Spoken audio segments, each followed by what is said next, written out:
السلام علیکم پیارے بچوں، آج ہم چوتھی جماعت کی اردو کی کتاب کا تیسرا سبق پڑھیں گے، جس کا عنوان ہے حضرت نعمان بن ثابت رضی اللہ تعالیٰ عنہ۔ امام ابو حنیفہ کا نام نعمان بن ثابت رضی اللہ تعالیٰ عنہ تھا۔ آپ بچپن ہی سے نہایت ذہین، محنتی اور اچھی عادات کے مالک تھے۔ آپ کو علم حاصل کرنے کا بے حد شوق تھا۔ آپ کے والد نے علم کا شوق دیکھ کر آپ کو بڑے بڑے علماء سے تعلیم دلوائی۔ آپ کے ایک مشہور استاد کا نام حماد تھا۔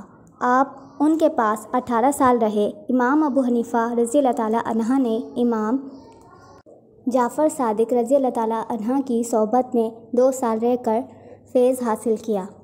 ان کے علاوہ بھی آپ نے کئی مقامات کا سفر کر کے بڑے بڑے عالموں سے تعلیم حاصل کی۔ امام ابو حنیفہ قرآن و حدیث کا بہت مطالعہ کرتے تھے۔ چھوٹی سے چھوٹی سنت پر بھی بڑی توجہ سے عمل کرتے تھے۔ یہی وجہ تھی کہ آپ کی نیکی، عبادت، علم اور ذہانت کی شہرت ہر طرف پھیل گئی۔ دور دور سے عالم آتے اور آپ رضی اللہ تعالیٰ عنہ سے علم حاصل کرتے۔ آپ کے شاگردوں میں امام ابو یوسف اور عبداللہ بن مبارک بہت مشہور ہیں۔ آپ قرآن مجید، احادیث اور نبی پاک صلی اللہ علیہ وسلم کے عمل یعنی سنت سے ہر مسئلے کا حل تلاش کرتے تھے۔ آپ نے 36 بڑے بڑے عالموں کی ایک کمیٹی یا مجلس بنائی تھی، جس میں ہر مسئلے پر کئی دن تک بحث ہوتی، پھر کہیں جا کر آپ کسی مسئلے کا فیصلہ فرماتے۔ اس طرح تمام فیصلے کتاب کی صورت میں جمع کر لیے گئے۔ آپ کے فیصلوں کے اس مجموعے کو فقہ الاکبر کہتے ہیں۔ اس وقت دنیا کے بہت سے ملکوں کے لوگ ان فیصلوں پر عمل کرتے ہیں، اس لیے آپ کو امام اعظم کہا جاتا ہے۔ امام ابو حنیفہ ایک بڑے عالم ہونے کے علاوہ ایک عبادت گزار، دیانتدار، خوش اخلاق اور سخی انسان تھے۔ کوفہ میں آپ کا کپڑے کا کارخانہ تھا، جس میں ایک خاص قسم کا ریشمی کپڑا خاص تیار کیا جاتا تھا۔ آپ اس کی تجارت کرتے تھے۔ اللہ نے اس میں بڑی برکت دی۔ اپنی آمدنی کا بڑا حصہ آپ خیرات کر دیا کرتے۔ آپ نے بہت سے غریب طلباء کے وظیفے بھی مقرر کر رکھے تھے۔ تجارت میں دیانتداری کا یہ عالم تھا کہ آپ کی دکان پر ریشم کے چند تھان رکھے تھے، ان میں کچھ خرابی تھی۔ آپ نے اپنے ملازم کو ہدایت کی کہ وہ کپڑے کے ان تھانوں کو بیچنے سے پہلے گاہک کو بتا دیں کہ ان میں یہ خرابی ہے۔ ملازم نے سب تھان بیچ ڈالے۔ وہ ان کی خرابی بتانا بھول گیا۔ امام ابو حنیفہ رضی اللہ تعالیٰ عنہ کو جب اس بات کا علم ہوا تو اس بات کا بہت افسوس کیا اور کپڑے کے تھانوں کی ساری رقم خیرات کر دی۔ امام ابو حنیفہ رضی اللہ تعالیٰ عنہ کے پڑوس میں ایک موچی رہتا تھا۔ دن بھر وہ اپنے کام میں مصروف رہتا۔ شام کو اس کے گھر میں اس کے دوست احباب جمع ہوتے۔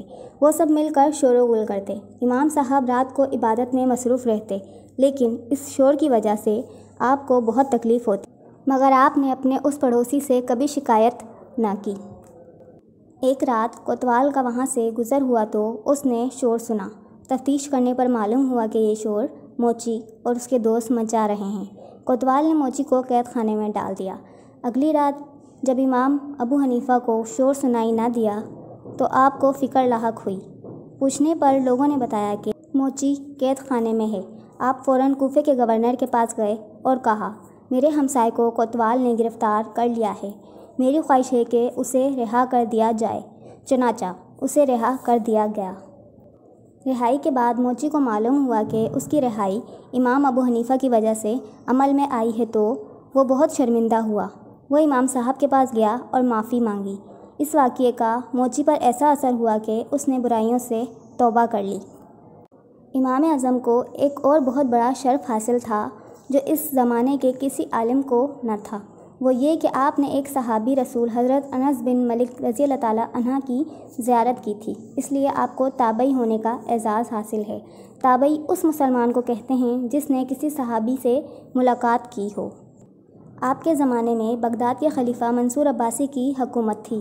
اس نے امام صاحب کو قاضی بنانا چاہا، لیکن آپ شاہی عہدے کو پسند نہیں کرتے تھے، اس لیے آپ نے یہ عہدہ لینے سے انکار کر دیا۔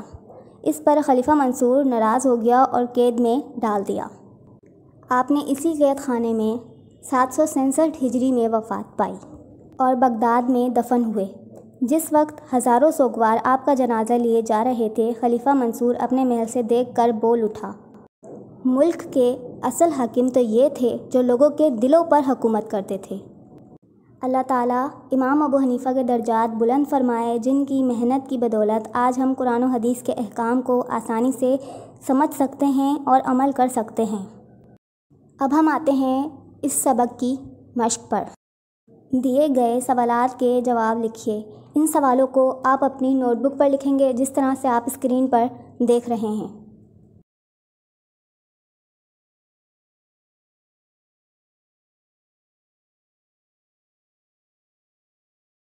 سوال نمبر 2 ہے، درست جواب پر صحیح کا نشان لگائیے۔ اس سوال کو آپ اپنی کتاب پر ہی حل کریں گے۔